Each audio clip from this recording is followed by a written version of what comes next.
Hi there, this is Joshua, the Zealot. Um, I wanted to tell you a little story about when I was a kid. So, I have, so there's a group of friends that I had when I was a very young child. Well, not young child, like a teenager. And it kind of grew into when I was a young adult and like into my 20s. But there was these group of friends that I had that were, all we did was argue. Like, that's all we did. Like, I grew up and my mother and I would argue about everything. And so I thought that was how normal people were raised. And we'd have these like intense debates, me and my mom. But I had friends, and I didn't know how to interact with them in any other way, so I just would debate with them too. And so I ended up with this group of friends that were constantly debating, and it was Jay and Jason, and then Jonathan and Joel and me, which is Joshua. I know, ironic, right? And who else was it? And then later on, we finally got a D in there, Danielle. Um, am I missing any of them? I don't know. But those are the big ones that are currently I consider part of what I lovingly call a hangman. And in order to be a hangman, in my mind, was that you had to be able to hang. And in any debate, you had to be able to hold your own, not take personal offense, not be offended, and be able to have logical defenses and be able to admit when and just stick in the fight. It was almost like a verbal fight club, is really what it was. I wouldn't even call it like a debate club or a debate team. It was a verbal fight club. There were no rules. It's just if you can make the other person give up or take it personally, you win. That was and yeah, but the problem is that because I was raised in this like with my mother and then with my friends and then later on with my dad and then I lived with Jonathan for a while there and we just argued every day. Um, I've got phenomenally good at debate, like just stupid good at debate. And my biggest problem is that I'm really good at anticipating people's logical responses to any given scenario. However, I am horribly inept at anticipating people's emotional responses. Um, some people have even said to the point that I may have some sort of autism, like a very small amount of autistic tendencies, just because I have such a difficult time anticipating how a person is going to react to what I say. I know what they're going to reason, but I have no idea how they're going to feel about it. Um, lately, and I just to let you know, I have friends that I don't that are really good friends, like Warren and um, who else do I have as a friend that's not really somebody that debates with me constantly? Oh, and Naomi Reed, um, and Frank on, and there's a couple others. I can't think of them right now. Tim was one um, when I was a kid. I mean, I had friends that were not, I didn't consider part of the hangman, but they were still my friends and really good friends. I mean, you can be a good friend and not be like a constant fighter, but these are the guys that I fought with.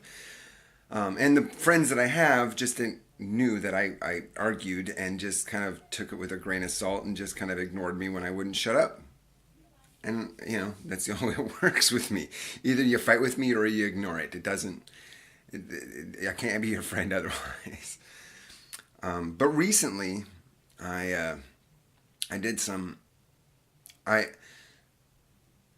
I my mouth gets away with me, and I say things that come into my head and are logical and reasonable, but it doesn't take into consideration how a person feels about a subject or a person's fears or the intangibles that people don't really have control over yet or getting stronger in or whatever.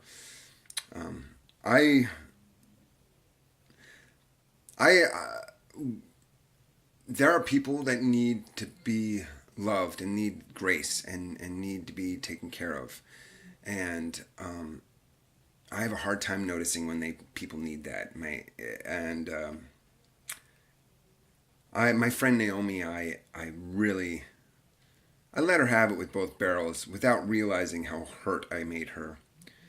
and she basically dropped me from Facebook or all kind of media, and I feel horribly about it because I have done this, and I'm always complaining like I don't have any friends. I don't have any friends. Well, this is the reason why. It's because I don't know when to let up. I don't know when to stop. I don't know when to freaking throw in the towel and just say enough is enough. I don't know how to just let things go.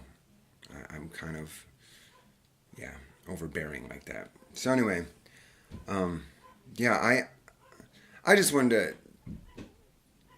to. This is an apology to Naomi Reed. Really, what it boils down to is that I feel horrible for what I did, and I finally have realized that what I have done is wrong. Not because of what I mean, I should not have been so aggressive, and people need to be cared for and protected. And there have been many times where God has cared and protected for me when I didn't deserve it. And He took care of me and watched over me. And even when I was sinning, He was there for me and just kind of overlooked my sin and waited for me to get on the other side. And I have a really hard time doing that with people, just overlooking their sin and just letting things go.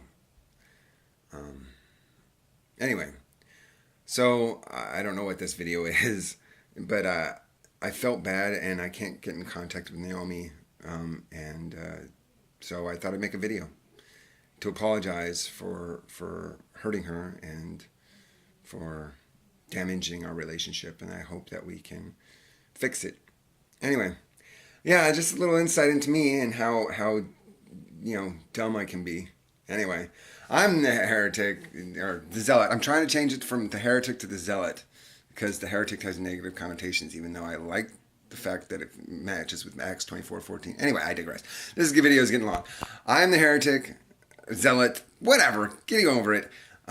Check me out on Facebook, Patreon. If you can also find me on Twitter with the hashtag or at J Easternhouse. You can find me on Patreon at Joshua Easternhouse. Yeah, I'm like, everything is Joshua Easternhouse. So anyway, I'm the heretic signing out. You know I love God because I love virtue, justice, and salvation. Bye-bye. What's up?